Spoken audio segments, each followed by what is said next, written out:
Happy Black Friday, KFI AM 640. It's later with Mo Kelly. We're live everywhere in the iHeartRadio app. You made it through Thanksgiving, or at least I did.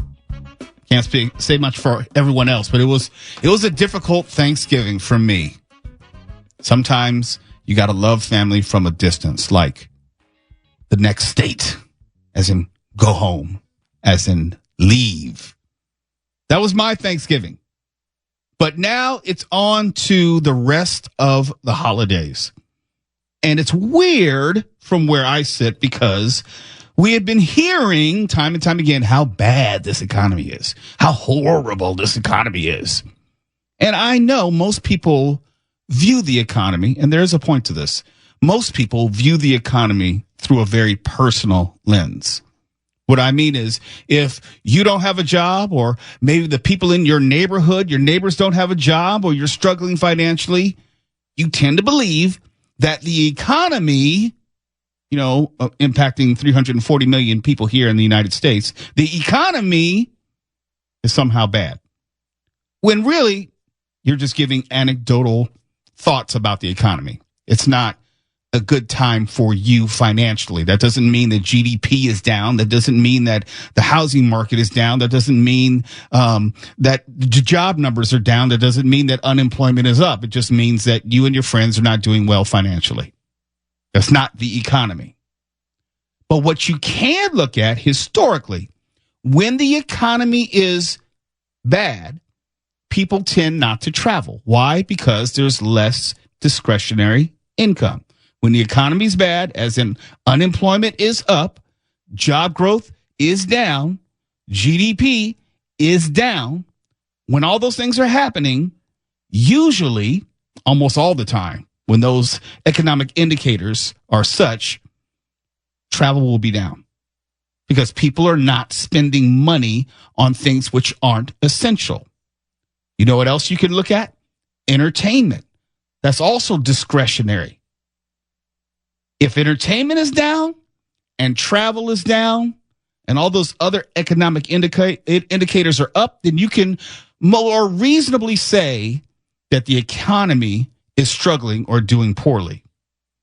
The problem is people are traveling in record numbers this weekend. The FAA has reported that there have been a record number of flights for Thanksgiving so far. And you know what? We still got Friday, rest of Friday, all of Saturday, and Sunday. In fact, there were over 232,000 flights across the country between November 24th and the 28th, yesterday, Thanksgiving. It is a new Thanksgiving record. Travel. You know how we talk about cruises all the time on this show? In 2023, when the economy was bad, it was a record year. 1.64 million cruise passengers in 2023. You know how they said the economy got worse in 2024? It's up to another record high of 1.68 million cruise passengers. Either somebody's lying or somebody's lying. More people are going on trips. More people are traveling. More people are spending on discretionary things. And we can talk about the box office. It may end up, we don't know yet, but it may end up that the box office numbers nationally for the year will be up over 2023, and which is up over 2022. So if you look at the totality of how people are spending their money, yeah, I don't think they're too concerned about eggs and milk. Because we heard about eggs and milk. Eggs and milk. The cost of eggs are so high. Cost of milk so high. Well, what about plane tickets? What about cruise tickets?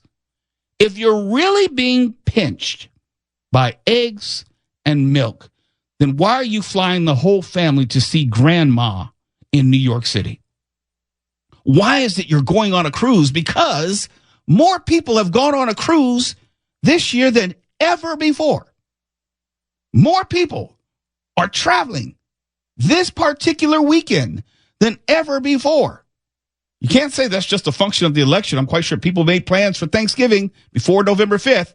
Or if you were so concerned about eggs and milk on November 5th, you probably are on November 6th. Because there is other news going on about eggs and milk and all the the eggs which are sold at Costco. And I know Mark Ronner's upset about this. More than 10,000 cartons of organic eggs sold at Costco stores are being recalled due to salmonella contamination. Yeah, I think I had that story at the top of the hour. It always fascinates me to see the volume of eggs people buy there. You don't go to Costco, do you, Ma? No, my wife does, so that means I do by extension. Okay, it's a massive amount. Like the Brady Bunch, if they've been starved in Gitmo, wouldn't eat that many eggs. Well, my wife does get her eggs from there, but it's not the Kirkland signature house brand eggs. So we're in the clear. It's something we did check, but it's to highlight if you thought egg prices were too damn high before, they're getting ready to go higher just because of the organic eggs which are being recalled. But my larger point is this, and I like to stay in a place of truth and authenticity. For as much as we've heard about how bad this economy is, Americans are not acting like it's bad. They're saying it's bad, but they're not spending their money as if it's actually bad. They're going to the movies, they're traveling, they're going on cruises, and from what we've read, this is going to be a record holiday season as far as marketing and merchandising. People are going to spend on presents. So clearly, there's a feeling that the economy is not as actually bad as it was during the election season. That was all disinformation. The economy's been booming by every metric. The stock market, unemployment, it's disinformation that was meant to manipulate people. Well, there's no question about this now. I always try to stay in a place of truth and authenticity. And when I talk to people, I always hear about how bad it is out there, even though I try to recite stats, I try to give facts, and I try to compare.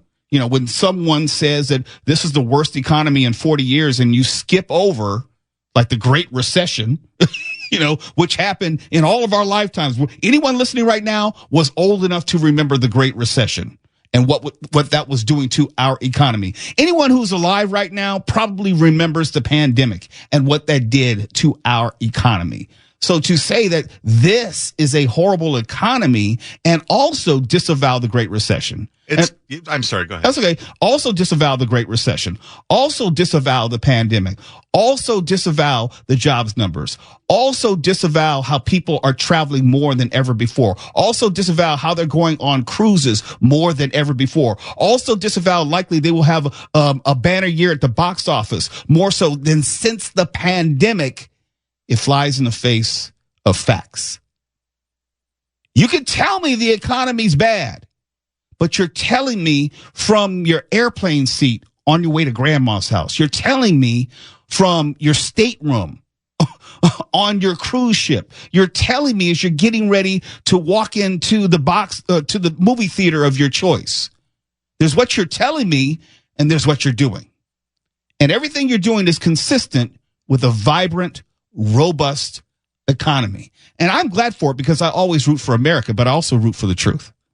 Because if we are going to be honest and stay in this place of authenticity, then we got to acknowledge what is happening right in front of our faces. People were not apprehensive in any way, spending money, going on trips, and traveling in a way which is historically consistent with a good economy. Because when the economy's bad, people tend to not spend. They are afraid of spending money that they think will not be there. Not only are they spending now, they've been spending all year long. It's later with Mo Kelly. KFI AM 640, we're live everywhere on the iHeartRadio app. Oh, did you see this story about the pastor who fought off the axe-wielding intruder yesterday for Thanksgiving? No. Yes, I'm going to tell you about that next. Please do. And I have some personal anecdotes of friends who are pastors who've been in similar situations. And you may not know this. There are a number of pastors here in Southern California who are not only trained in martial arts, but are concealed carry. Action pastors. Oh, yeah. It's a new age for people in the pulpit. You run up on a pastor, you might get your ass beat or shot or both. You're listening to Later with Mo Kelly on demand from KFI AM 640. And when I saw this story about a pastor who was fighting off an axe-wielding intruder on Thanksgiving of all days, At first, I got kind of a chuckle because I'm glad the intruder got his ass handled. That's number one. Number two, it reminded me how the pulpit has changed in many ways. What I mean by that is it's not as uncommon as many people would think that you have a pastor who would know how to defend himself. Here's the story of what happened yesterday. The windows of Antioch's Family First Church are boarded up tonight after a scary early morning break-in. Church pastor Nick Neves responded to a burglar alarm in the wee hours of the morning, only to come face to face with the intruder who had used an axe to smash his way in. And I shouted at him to stop and that the police were going to be on the way. And he ran, and I grabbed a hold of him, and we ended up wrestling in the parking lot of the church. Little did the burglar know Pastor Neves is trained in martial arts. I like to stay fit, and I've studied in some jiu-jitsu and some kickboxing, and I have a mixed martial arts background. And so it was very helpful to be able to grapple with this gentleman without having to do much harm to him. After 12 to 15 minutes of wrestling, the burglar ran out of steam until police arrived. So I was able to pin him to the ground. You know, he got up and tried to get away several times, but basically just trying to wear him out. So I thought I could outlast him. You may not know this, but more and more men of faith who are in the pulpit not only know martial arts, but also are packing. I have a friend and Hapkido colleague. There's Master Joaquin Anzu, who is the senior pastor of Calvary Chapel in Claremont. He and I have trained together. He's a master in Taekwondo and also Hapkido. I wouldn't mess with him. I'm just saying, you know, I think he's like second degree in Krav Maga and first degree in Tang Soo Do. Lifelong martial artist, okay? Oh, nice. Krav Maga's nasty. Oh, it's nasty, okay? And there's also a friend of mine. These are people that I know personally. Welton Pleasant II, he's the pastor of Christ Second Baptist Church in Long Beach. He's a black belt in Kempo Karate. Just this past March, there was a man who caught on video walking down the church aisle, entered the pulpit while Pleasant was there, and tried to attack him with a butcher knife during service. And this was the second time he was attacked. And Pleasant disarmed him. You know, so this not only is the world that we live in, how often do I talk about it's being safe is knowing that danger can come at any time in any place and being aware of your surroundings. And unfortunately, there are many churches and also pastors, preachers who are in dangerous situations. Why? Because criminals are much more brazen now, and they will come into the church. Why? Because they know that money's getting ready to change hands. They're taking offerings. And so many times the pastors who may be viewed as wealthy or having money or access to money will get attacked. There was another friend of mine, pastor of Second Baptist Church in Santa Ana, back in February of 22. His name is Ivan Pitts. He was in his driveway when a homeless man came up to him. He approached Pitts and asked him if he could ask a question. And when Pitts just said hello and acknowledged him as he would, this guy stabbed Pitts 7 times. Close personal friend. Stabbed him twice in the eye, 4 times in the back, once in the neck, and once in the shoulder. I think that adds up to 7. True story. True story. And you know what? He was so gracious, my friend, he didn't even file charges. I'm not that type of Christian. Not only am I going to whoop your ass to the best of my ability, I'm going to file charges and do everything I need to do to make sure that you never see the light of day again. Oh, yeah. I'll turn your other cheek for you. Oh, yes. Look, part of self-defense is making sure that person cannot hurt you ever again. And if someone's trying to stab you, that means they're trying to take you out. It is reasonable to assume if they're going to stab you multiple times, they are trying to kill you. Whether they're in their right mind or not, whether they're on drugs, none of that means anything to me. All I know is I have to make sure to the best of my ability that I stop you. And I'm talking about this because this is another instance of a preacher, a reverend, getting attacked. It's not all that uncommon, but I know from my friends who are preachers, there has been an additional focus as far as either personal training or they're carrying, or there's a combination of both. And most of these preachers, if you're for a large enough church, they do have security as far as the church, but it doesn't protect them in their personal lives. You know, if they're getting ready to go to service, they'll have security, all of that. But what about someone like Ivan Pitts, who is right in front of his house, in his own driveway? You know, I always talk about self-defense, and it's not about being prepared for every situation. It's just being aware in every situation and how you can be in a life or death struggle, having no fault, having nothing to do with any choice that you've actively made. You can just be there and trouble comes your way. And I'm at the age now, I'm not trying to fight anyone. I'm just not. You know, Mike Tyson was 58. He couldn't handle a 27-year-old, if you believe it was a real fight. And that's another discussion. But my point is, and Mark, you understand this, once you're in a fight, usually nothing good happens. You can win, you can get sued, you can win, you can get hurt, you can win, person comes back later and shoots you with a gun, you can lose and get sued, you can lose and get hurt. You're insane not to avoid it, no matter what you think you know. Avoid those things at all costs. You could kill somebody or you could get killed. You don't have any idea where it's going to land on the spectrum. No, you don't. And sometimes good luck, bad luck plays a lot into a situation. You could be in a situation you don't know that there are two friends with him standing behind you. That's happened to me. You know, you don't know what the circumstances are going to be. Are you like in the rain? Are you in the street? You know, does he have a weapon? You just don't know. And there was one time I got jumped. I remember I was like a brown belt at the time. And I went down, I heard my car alarm. I went down into the parking garage. I was living in Palms on Tabor Street. It's 3 a.m. Didn't have a shirt on, didn't have shoes on. I was just checking on my car. Didn't think anything of it because my alarm went off. Went down into the garage. And you know how most garages, you open that man door, the door will close behind you and it locks. You have to have a key to get into the stairwell. So it closes behind me and I'm committed to the situation. I look at my car and I see this one guy who's leaning in my passenger side. I'm thinking, okay, there's only one. He doesn't look too big. He's actually smaller than me. I'm going to approach him because obviously they've broken in my car. I can see the glass on the ground. But as I approach the guy who's on the passenger side, one raises up from the driver's side. And there was another one as lookout in my periphery. Well, that changes everything, doesn't it? Right.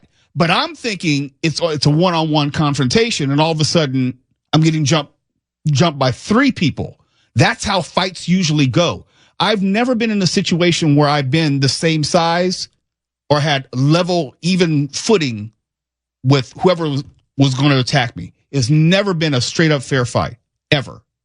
People get too many ideas from TV, and I've written things where people encounter real life and try to approach it like, say, Jim Rockford would, and they get their asses kicked. You can't hit somebody over the head and knock them unconscious and not expect them to maybe die. So the whole, everything that we've seen in pop culture about fights is wrong. Everything. It's all wrong. And if I could recommend anything for anyone, I recommend martial arts to be able to handle the adrenaline, to assess danger, to always be aware of your surroundings. And that's something going back to the story where a lot of preachers have to be aware of that because, once again, they're working with money. They're working with the public in a way that most of us are not. You're dealing with hundreds and hundreds of people, and you never know how desperate someone is. That's why I never like anyone to get within arm's distance of me. And we talk about gas stations. I don't care if you're, hey, can you help me with some change? Yeah, stay over there. You don't need to approach me, and I'm not going to my wallet for anything. If I have some change in my car, then I have some change. Or we can go inside the mini mart and do it. But I'm not going to be in a place where I'm exposed like that. Those are the things, the conscious decisions that I make so I can avoid as much confrontation as all. Because Mark, you understand, I don't want that confrontation because it's going to be real bad for somebody, and I just don't want it to be me. You don't want to roll those dice. Even if you think you're going to come out on top, you have no idea. Just like I was saying when I got into the fight in the garage, I was fine, but I thought it was going to be a one-on-one. You end up in a 3-on-1. You know, as it turned out, I sidekicked the first guy in his neck, and the other two decided to leave. But you don't know, what's going to happen after that. I didn't know if someone had a gun. I didn't know if someone had a knife. It just so happened on that occasion they didn't have one. The fights tend not to be fair in real life. There's no concept of fairness. It's not a thing. So shout out to all the pastors and preachers out there who are taking martial arts and protecting folks as well as themselves. It's Later with Mo Kelly, KFI AM 640, live everywhere on the iHeartRadio app. And we'll tell you about the most popular Christmas movie by state. I know. I don't like Christmas until maybe the Saturday after Thanksgiving. But I'm not on Saturday. This is Friday, so we're going to have to do it today. You're listening to Later with Mo Kelly on demand from KFI AM 640. Have you started your shopping yet? I have not. Maybe when I get home tonight, I'll do some online shopping. I don't go to physical stores, brick and mortar, if at all possible. I try to do as much as I can shopping online this weekend, maybe into Cyber Monday. Do some eBay and Amazon so they can get here by middle, maybe third week of December at the latest. But it's officially, quote unquote, Christmas season, the holiday season, if you observe, and something we talk about, movies. So we always have to talk about Christmas movies this time of year. And you may wonder, or at least I wondered, what is the most popular Christmas movie, at least by state?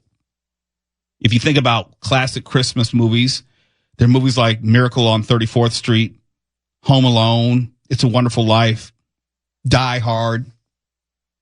Yes, Die Hard, A Christmas Carol. And I wonder if there are any regional differences.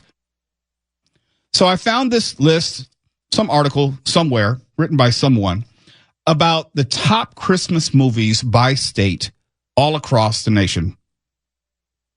Pick a state, Tuala, any state. Let's go with Minnesota. Minnesota, the most popular Christmas movie there is A Christmas Story. That makes sense. Okay.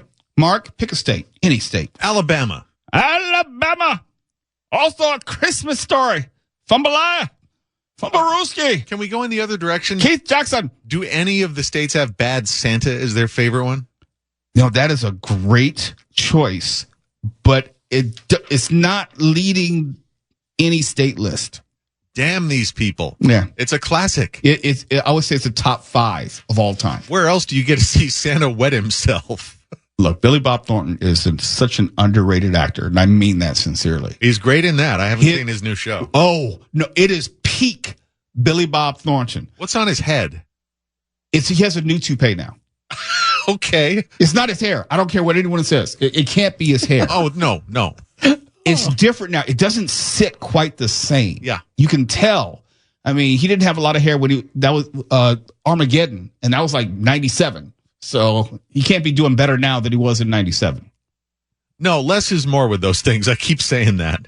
Now, I don't know if he's doing it to be funny at this point because he's not fooling anyone, but he's still doing it.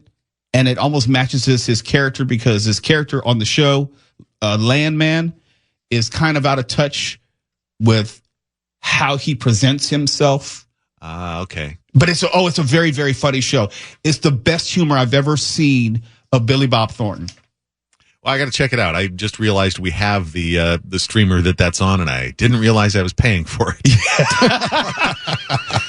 And all this time. Yeah. All right, Tony Sorrentino, who's in for Stefan tonight. Give me a state. Texas. Everything's bigger there. A Christmas Story. Huh.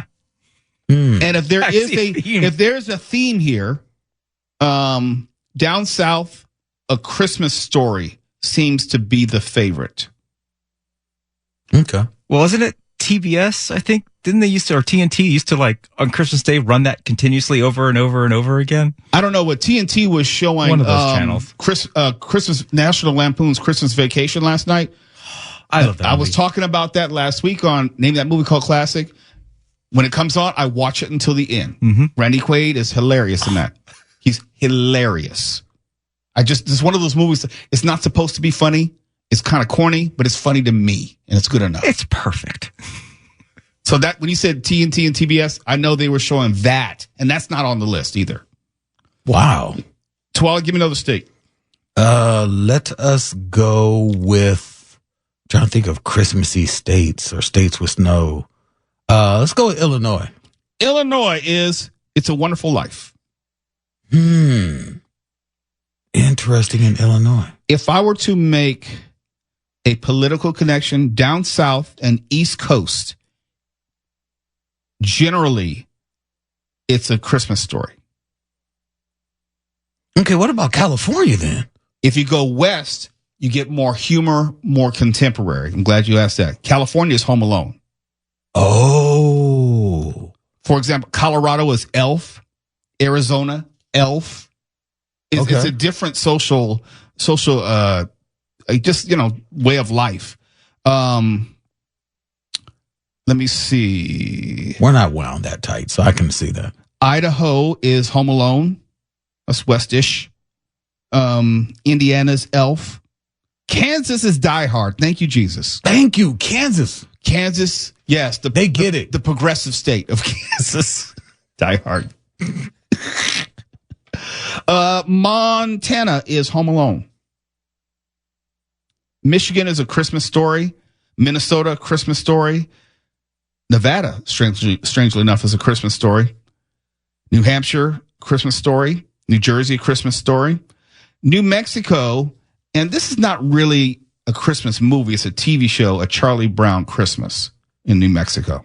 That kind of counts. It counts. It was a TV movie. It was a TV movie, yeah, I suppose. But if you look at the most popular Christmas movies by state total, A Christmas Story is the most popular at 12.85%. Second is Elf at 11.25%. Home Alone is third. Then It's a Wonderful Life, fourth. The Nightmare Before Christmas is fifth. This is altogether nationwide. Mm-hmm. How the Grinch Stole Christmas, another TV movie, is sixth. Christmas Vacation is seventh. Die Hard is eighth. And I want to take personal credit for that because I know Twal and I, over the years, have been slowly changing people's minds year by year, letting them know that Die Hard is a Christmas movie through and through. Yep. Don't look at us like that, Mark. Don't start nothing. Don't.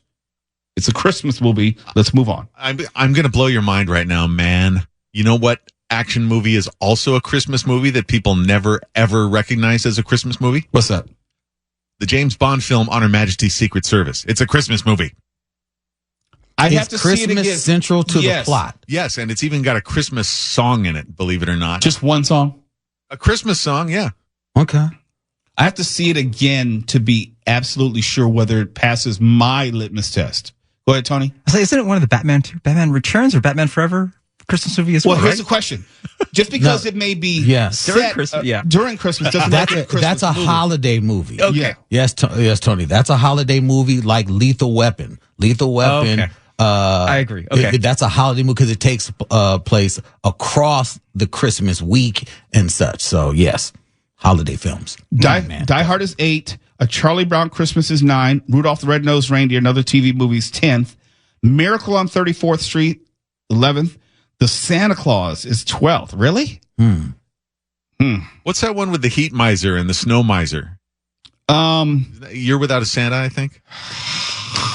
No, did I get that wrong? Or is that Santa Claus Coming to Town? Which one is that? I can't remember that one. I do remember that one. Yeah. We used to sing the songs all the time. Mr. Heat Miser. Yeah.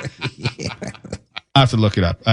You caught me at the wrong moment. Sorry. No, it's all right. I just derailed the whole show. Yes, you did. Now we have to look it up. Yeah, I'm looking. It is Year Without Santa Claus. Year Without Santa Claus. How is that not way up high on the list, for God's sakes? It is not on the list. That's insane. This list is invalid. After Frosty, Rudolph? there's Santa Claus, then Frosty the Snowman, Then Love Actually. That's a great holiday film. Great Christmas film. And after that is Holiday Inn. What movie is that? Oh, that's an older one. Then White Christmas. Oh, Bad Santa made the list. Oh, okay. Yeah. Then A Christmas Carol, and coming in last, The Muppet Christmas Carol. The most popular Christmas movies by state. Yeah, Holiday Inn's No Bing Gremlins, Crosby. huh? Huh? No Gremlins? No. Sorry. Yeah, Gremlins qualifies. Yeah. Gizmo was a Christmas gift. No, that actually is a Christmas movie. Yeah. Also, the 70s Tales from the Crypt movie with the Killer Santa and Joan Collins. Oh, that was a good one. It's a classic. Yeah. It just didn't make the list. Look, Americans are a strange group, okay? They don't appreciate the same things that you and I do, okay? We hate America, according to them. It's the other way around. What's not to love about a serial killer Santa? Come on. It takes a long time for everyone else to catch up with us. I'll wait. You're listening to Later with Mo Kelly on demand from KFI AM 640. We're coming down to the end. Pasta-thon is going to be on Tuesday.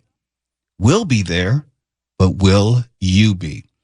We are still accepting your pasta and sauce donations at Wendy's locations all over Southern California, Smart and Final locations all over California, Arizona, Nevada.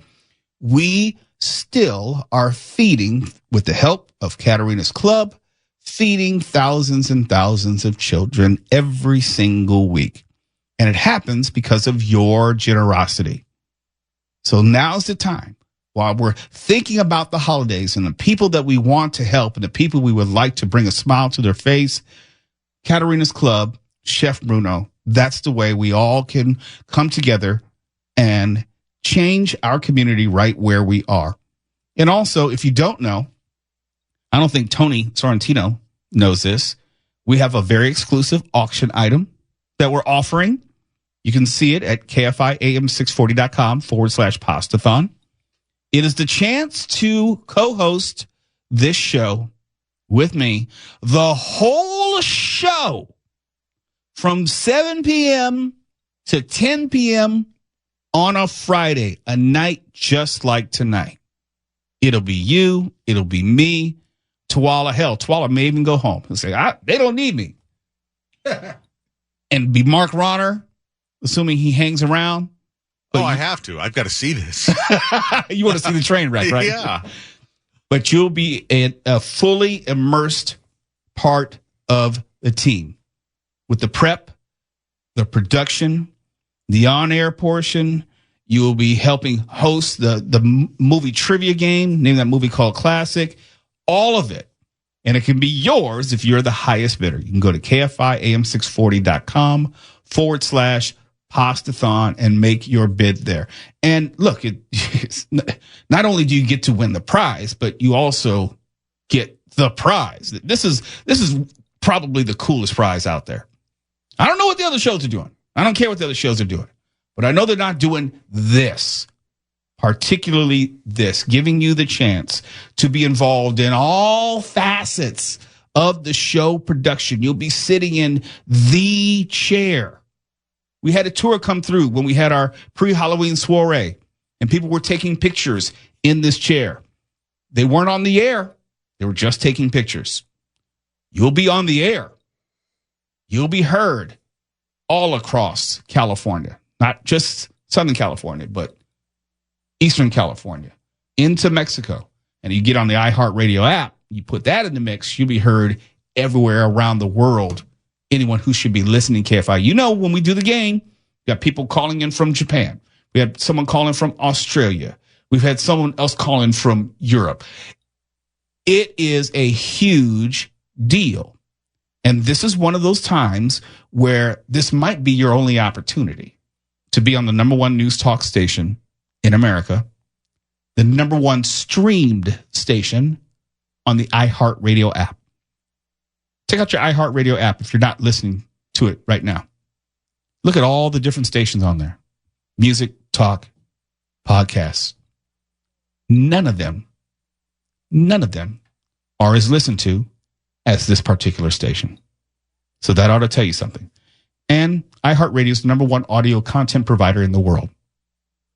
I don't think people really understand the reach of not only this station. I didn't know what a big deal we were. You're starting to make me self-conscious. No, you know what? It's funny you say that because oftentimes when we have guests in the studio, I try to keep them in the frame of reference, especially if they've never done any media, that they're just talking to me. Because the moment you tell them about the enormity of the audience potentially tuning in at any given moment, they may climb up. We've had guests freeze up on the air. It's not pretty. Anybody I'd recognize? No, but it was funny when it happened. It was funny. Real quick, we had a guest come in to talk about a health fair that they were putting on. And I thought I was asking a real softball questions like, so tell me some of the services that you'll be offering, like blood pressure tests or whatever. He blanked out. And not only did he blank out, he says, I need you to come back to me. I can't. He said, I can't. I can't. He said, I can't. It was looking like, wait, it's your event. It's your event. I can't tell you, you should know your event better than anybody. So to your point, Mark, especially with people who are not familiar with radio or the people who might be listening, I just say you're just talking to me. But the people listening right now who may want to be a part of this, I'm letting you know it's a tremendous opportunity. You get to talk to so many people. Yes, let's say you have a business you want to promote. You can do that as well. You can do that as part of the broadcast. Let's say you want to do shout outs to your friends and family. You can do that as well. Oh, yeah. All that. We're not going to let you fail. No. We are here to coach you along. We will be producing alongside you, making sure you come out like a superstar. I always say your success is my success. If you come out sounding brilliant and fabulous, that makes us seem brilliant and fabulous. So KFIAM640.com/Pastathon. You'll see the exclusive opportunity to co-host later with Mo Kelly. And I'm just telling you, it's for the whole show. You will not find that anywhere else. You will not find this type of access anywhere else. You won't have as much fun anywhere else. Because I try to remind people, nobody has more fun than we do. If you've ever laughed at anything we do, just know that we are laughing as much right here. If you think that we're crazy, you have no idea what is going on in the studio. Sometimes I'm afraid that I've left the mic open when we're talking. You and me both. And I'm always like, look at this. Okay, is that off or on? Yeah. There's been a time where, and it was never with Tony Sorrentino or Stefan, but we'll have other people working the board, and they don't necessarily automatically turn off my mics. I'm usually pretty good at always turning my mic off and on because it gives me the mental cue that, okay, now I can start cussing like I normally do. Like a stevedore. Yeah. But there are sometimes where I just assume my mic's going to be cut off. And then at the end of the segment, I may say, I'm hungry. Or like, when is the effing food going to get here? Or something like that. And then I look down, I was like, is the light on? Is the light on? Is the light on? It's like too late. And then I'm thinking like, oh, we do have a dump button. One whole minute. Okay, for those who don't know, and then we'll go to break. For those who know, we have this thing called the dump button. What you're hearing right now happened a minute ago. Not now. Yeah, it's not now. It's like time dilation. It's interstellar, okay? It's Spaceballs. So what you're hearing right now, that happened a minute ago. It's like light coming from the sun. It takes a while to get to Earth. So when you see that light of the sun, it happened 8 minutes ago. Same with radio, except there's a 1 minute difference. Yeah, the magic dump button will save your life and your career. Oh, at the same time. Yes, I have. But the dump button doesn't stop what goes out on the stream. We've had callers cuss during the game, and we can stop it going out on the broadcast portion, but we can't stop it going out on the stream. But there's a dump button saying if I should say mother, father, blah, blah, blah, blah, blah, all the unfiltered stuff. I have about 45, 50 seconds to decide what I'm going to do to save my life and career. And if there's a dump button in here, there's a dump button where Tony is, and I think that dump button by you to all it works. Yeah, no, it does. So we can do that to save ourselves. But there have been occasions where stuff just slips out. I don't know why or how, but it does. So that means we're going to save you. Come be part of this. Later with Mo Kelly, pastathon.com/ Oh, excuse me. Yeah. KFIAM640.com/Pastathon. KFI AM 640. We're live everywhere in the iHeartRadio app. Heard any of our secret mind control hidden messages recently? No? That's because we're really good at it. KFI and KOST HD2. Los Angeles, Orange County. Live